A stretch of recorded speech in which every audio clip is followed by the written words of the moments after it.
Yeah. Now, last thing. We're good on time. We're good. Last up, we got something. This just goes into the odd category. This probably is more questions than answers, but I thought I'd just let you guys know. Which comes from a news report that's starting to make waves now. That apparently there's a disorder that causes faces to look demonic. The timing is interesting on this. Check this out. Imagine your vision is totally normal, and then one day you see demonic features everywhere on people only, just like this, what you see behind me. Now, that's a reality for a man named Victor Shera. He has extremely rare yet terrifying disorder called PMO, and it's commonly known as, or now known because people didn't know about it at first. It's called the demon face syndrome. People with the condition see parts of other people's faces distorted in shape, texture, position, or color. For Shera, that means grotesque, grimace, elongated eyes, and deeply etched scars. Also, pointed ears. There are 75 known cases of the disorder. My next guest, well, we talk about it, and he is kind of skeptical, but he says there's some proof.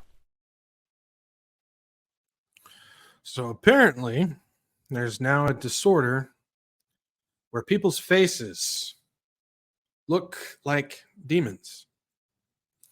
This is interesting timing that this rare, not really well known, they're now saying that it could be misdiagnosed as like schizophrenia or something like that, is now all of a sudden starting to make waves in a time where demonic presence is increasing tenfold by the day.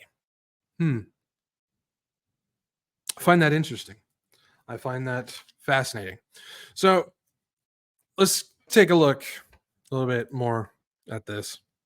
It says rare disorder causes man to see people's faces as demonic. Says Victor Shera always had a sharp vision, but one life-altering day in November 2020. Interesting timing there. 2020. He noticed out of the blue that people's faces around him looked demonic. Their ears, noses, and mouths were stretched back, and there were deep grooves in their foreheads, cheeks, and chins. My first thought was when I woke up in a demon world. It's becoming one.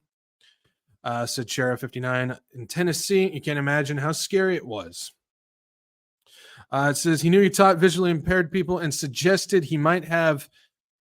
Guys, no, not gonna happen. It's not gonna happen. We're just gonna say PMO. I know you guys want me to try, but it's not gonna happen. We're just gonna say PMO. The extremely rare neurological disorder of perception causes faces to appear distorted in shape, size, texture, and color.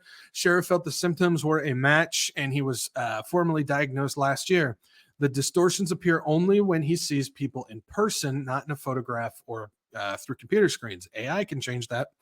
PMO symptoms often resolve after a few days or weeks, though in some cases they can linger for years. Sheriff said he still sees demonic faces. There are fewer than 100 published cases of PMO. Researchers suspect it is caused by dysfunction in the brain network that handles facial processing, though they don't fully understand what triggers the condition. Some cases have been linked to head trauma, stroke, epilepsy, migraines, jabs. Oh, sorry, I kind of threw that in there. But other people have PMO without obvious structural changes in their brain. So we're getting here. 2020, when things firmly shifted in the world, and a time where, again, demonic presence is increasing. They're getting ready for their time to shine. Satan's 15 minutes of fame is coming up pretty quick.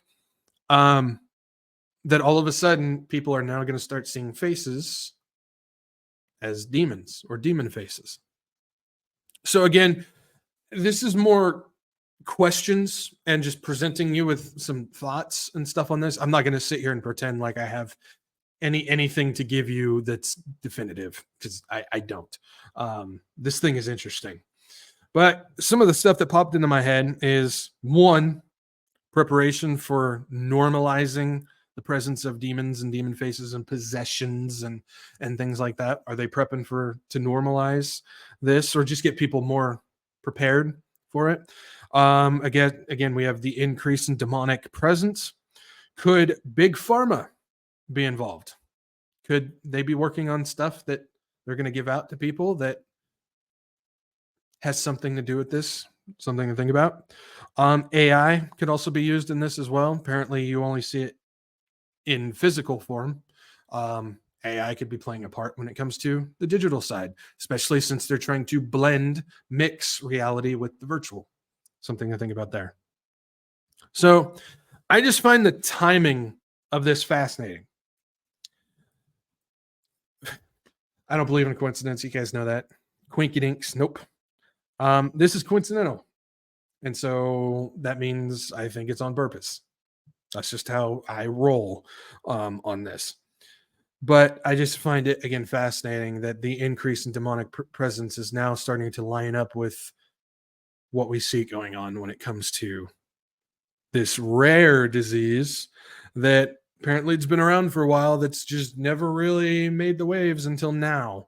And now it's a giant news report that's going on like crazy out there. So definitely something to think about on that. If you come up with something, let me know. Put it in the comments or something like that. I'd be curious to see what you got. But again,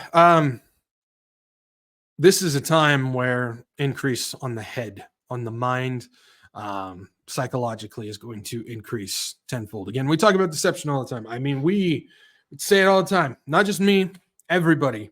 Deception is the word, man. If the bird was the word before, deception is now the word now. And